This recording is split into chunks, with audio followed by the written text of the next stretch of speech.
The significant super changes contained in this year's budget will have massive effects on the SMSF industry. Shelley Banton from SuperAuditors joins me today to discuss the potential implications of the proposed measures. Welcome, Shelley. Thank you, Christina. It's a pleasure to be here. From an auditor's point of view, are you already fielding many inquiries about what this could mean for advisors and accountants with SMSF clients? We've taken a few calls, and I think the two areas of concern are certainly with the $500,000 non-concessional cap limit and the $1.6 million pension limit. So what's happened with that is that people don't quite understand exactly what the legacy is going to be in terms of that and how it's going to be administered as well. So certainly in relation to the non-concessional caps, as of the 3rd of May this year, if you've had 500,000 non-concessional caps or more in your fund, you've met your cap limit at that time. If you've exceeded your cap, you don't have to take it out. So I guess that's where there's a lot of confusion in the industry about exactly whether you need to take that out or not, and the answer at this stage is no. Certainly if you've not made up your 500,000, you can still continue to make those contributions up until that point, and then after that you either have to withdraw it or pay a tax on those particular excess contributions. I think the $1.6 million pension limit is going to be a slightly different thing altogether, in as much as if you've got more than $1.6 million in that particular, in a series of pension accounts, the member can only have a maximum of $1.6 million in total, and that's $1.6 million per member. So there's probably a little bit of confusion around how that's going to be applied as well.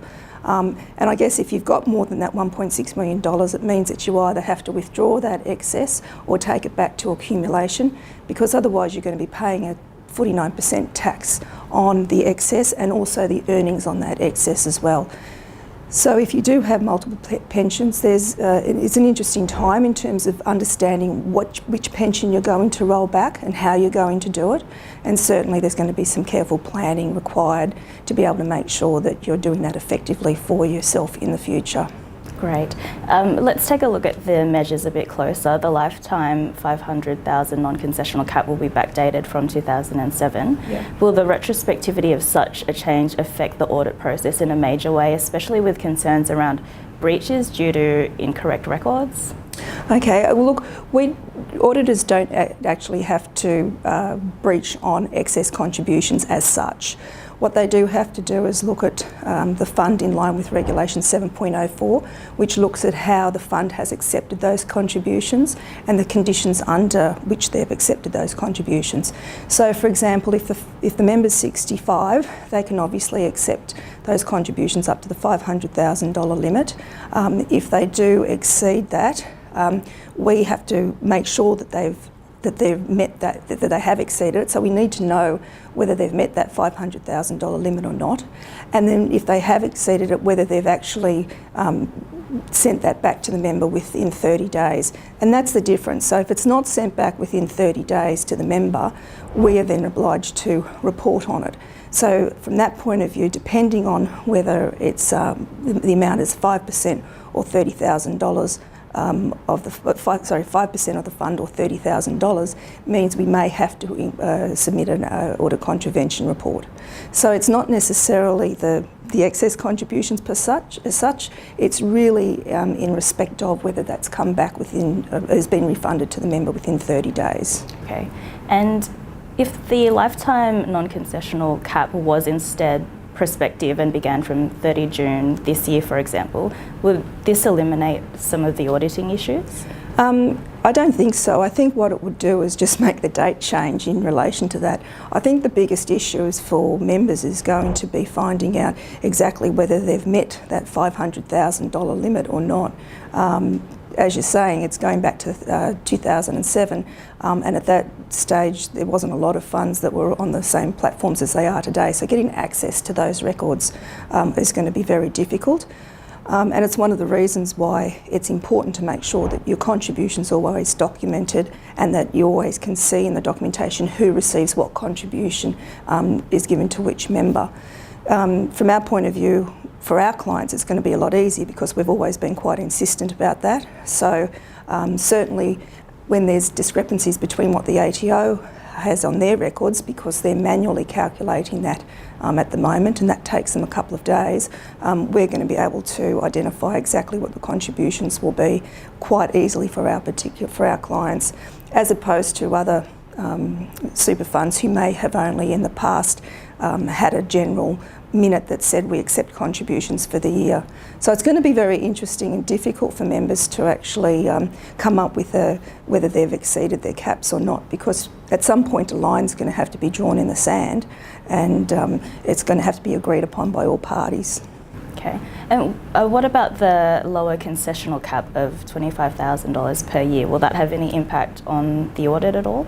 Look, each year we have to update our audit work papers, and each year it seems the caps get changed. So obviously changing the caps for our work papers for that year will just be another change to that. I guess where the extra complexity is that if you're doing multiple years audits, obviously you need to be aware of what the caps are for each of those years, and being able to apply and test those for each audit year for the members when you're doing that fund. Great, and let's take a look at the $1.6 million transfer balance cap. What compliance issues can you already foresee with that proposal? I'm not really sure that there's going to be audit issues and breaches as such. I think it's going to be a penalty issue more for the members themselves. So as we said before, if you've got an excess of that $1.6 million, you're going to have that excess taxed at that 49% plus also the earnings on that. And moving forward, I think that there may be some timing issues with that, because if members are looking at what their fund balance is at a particular point in time, say the 30th of June or before then, so that they can get the balance, the excess balance out of that pension account, they may not take into account their share of earnings for that year. So while they think they may have taken enough money out, the share of earnings for that year may actually tip them over. So there's going to be some interesting toing and froing with members in the first few years to make sure they get it right, and SMSF advisors will need to make sure that there's not only that issue, but there'll be other issues arising from that particular cap as well. The running commentary in the industry is that all of these changes have a high degree of administrative complexity and therefore will create additional burdens. From an audit perspective, do you agree with this? Look, I do agree with that, and I think it's because the auditor at the end of the day is the one who's signing off the report. And under the audit, we're saying that both the financials and the compliance aspect of the fund during that year has been correct. And certainly all of those new budget changes that are coming in will have to be checked at audit time. Now, of course, some of those won't be until 2017, but certainly the one for 2016 will be the $500,000 non-concessional cap.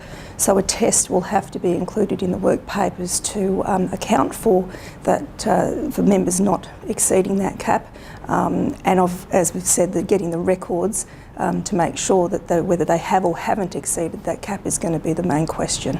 Yeah, for sure.